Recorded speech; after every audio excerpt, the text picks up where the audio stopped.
Support for Swan Song is brought to you by viewers like you. Thank you.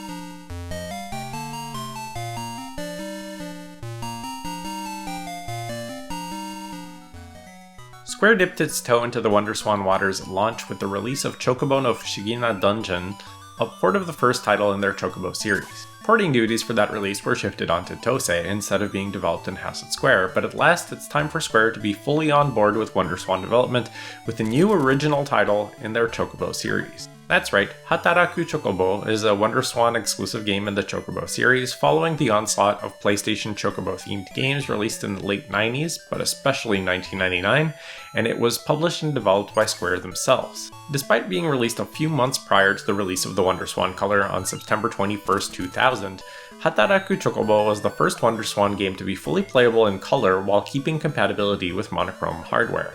Interestingly, the game's box makes no mention of color compatibility, and all of the back-of-box screenshots were monochrome. Part of me wondered if this was because the WonderSwan Color had yet to be announced at the time of release, but the WonderSwan Color hardware and release date were both announced the month prior, alongside the announcement of 4 unnamed Final Fantasy games under development with color compatibility. Chocobos are a species of chicken-like bird, which was briefly introduced as a character in Final Fantasy II, and fleshed out mechanically in Final Fantasy III and IV. Chocobos often show up roaming areas of the overworld as summons or as mounts to get from place to place more efficiently than on foot. Fat chocobos can be used to hold onto items outside of your party's inventory in the earlier titles where inventory space was more limited. Chocobos became one of Final Fantasy's iconic mascot characters, alongside Moogles, and in 1997 with the release of Chocobo no Fushigina Dungeon on the PlayStation, a Chocobo spin-off series was born.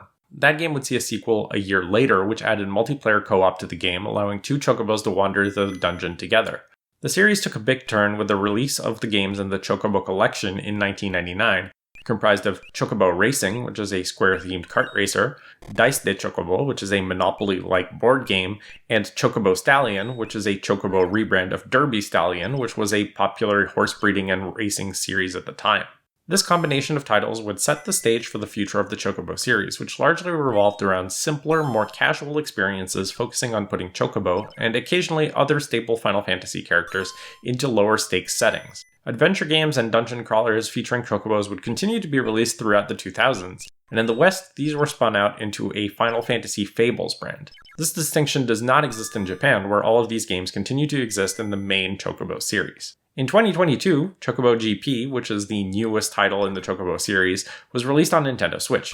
It was fairly controversial at launch for being a paid downloadable title with egregious amounts of microtransactions. Due to its poor reception, the entire game was reworked to remove all microtransactions and re-released in 2023, and apparently now it's pretty good. Hataraku Chocobo is not at all what I thought it was going to be. It's a 4-player, turn-based competitive strategy game revolving around the harvesting and management of 4 resources: greens, water, wood, and stones. Narratively, new land is discovered with no indigenous life aside from Chocobo, and naturally the humans do what they always do with indigenous life when discovering new land and immediately start enslaving them to more efficiently extract resources from the land. Wait, I thought this was supposed to be a relaxing, silly game about Chocobo. In the campaign mode, you start by selecting a map from the world map screen, and then choose who from your stable of Chocobo to bring with you into that map. Each level map has 8 biomes, each containing different resources to be extracted by Chocobo specialized in various jobs. On each player's turn, they have the ability to change a Chocobo's job, assign a Chocobo to a biome, and catch a wild Chocobo to add to their stable for that map. Once your maximum game actions have been taken, your turn ends, and the next player does the same until a full player rotation has occurred. One thing I appreciate about this game is how the systems are designed to incentivize you to use them. Greens, for example, are required to feed your Chocobo each turn, and if you come up short, you're at risk of losing workers. So you need to gather greens, but greens also expire over time, so you want to keep food waste low.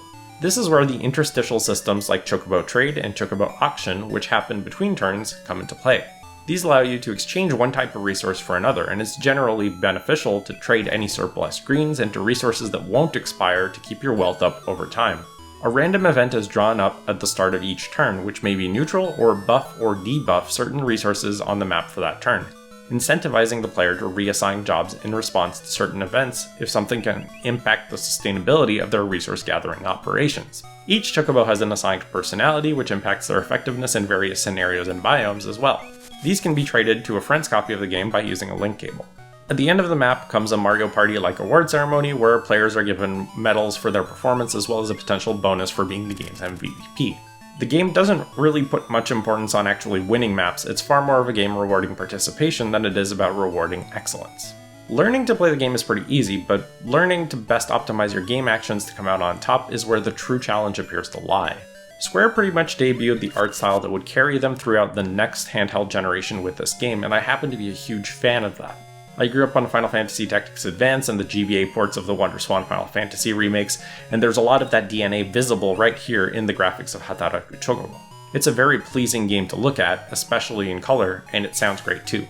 One thing I want to draw attention to is that there is an English translation for this game, and it was released over 4 years ago by Andrew Higsby and Special Agent 8. While researching this episode, I've come across a handful of videos released long after the fan translation was released lamenting the lack of a translation, and that's simply not the case. The translation does look a bit clunky at times, but given the translator's other work, that doesn't seem to be out of malice or incompetence, but rather because of technical limitations within the game itself. I joked about it earlier, but I do think the pitch for this game has aged somewhat poorly given modern attitudes around colonialism and especially extractivism. One of the contemporary guidebooks released for Hataraku Chocobo is titled New Frontier Reclamation Report, and let's just say that the game doesn't make a particularly compelling case why discovering the land necessarily means that it needs to be reclaimed from nature, much less doing so as a competitive activity. You aren't supposed to think about it that hard, it's just a convenient setting for this combination of game systems and a cute game about chocobos. But I do think it's important to mention and not wave it off entirely, and recognize when the games that we enjoy are rooted in presenting romanticized versions of events from our collective problematic past, and take some time to reflect on what led to these games existing in that form. If you can put that baggage aside, Hataraku Chocobo does actually succeed at being a cute game about competing to extract as many resources as possible as efficiently as possible with the help of your cute chocobo friends. And it's a promising start to Square's journey making games for the WonderSwan Color.